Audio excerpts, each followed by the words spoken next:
e siamo molto rammaricati come soci, come piccoli soci quasi inesistenti a livello di capitale, ma molto importanti perché rappresentano il tessuto di questo territorio.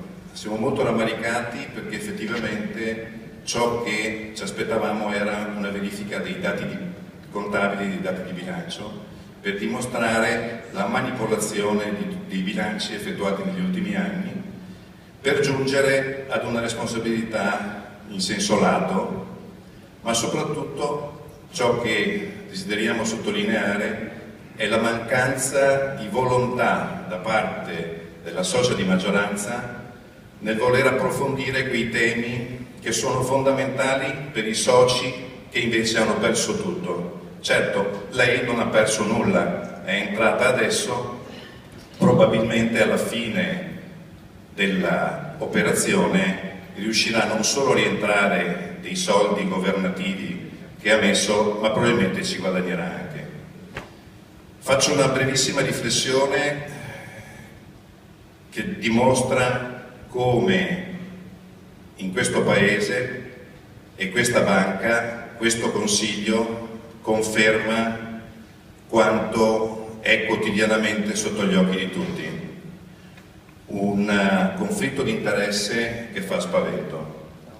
Mi riferisco alla società di revisione che io sto combattendo da un anno e mezzo.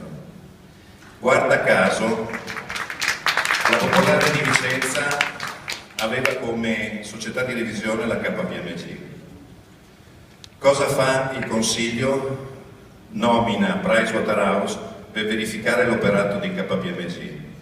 A quel punto Pricewaterhouse evidentemente fa una verifica assolutamente negativa, tanto che il Consiglio revoca il mandato al KPMG e investe Pricewaterhouse e promuove azioni di responsabilità nei confronti della società di revisione KPMG.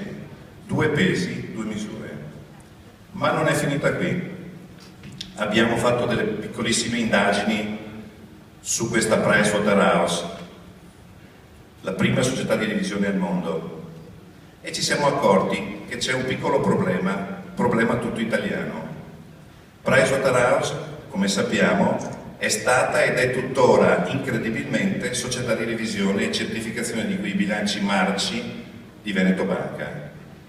Fondo Atlante ha come società di revisione Pricewaterhouse. Questio SGR ha come società di revisione Pricewaterhouse.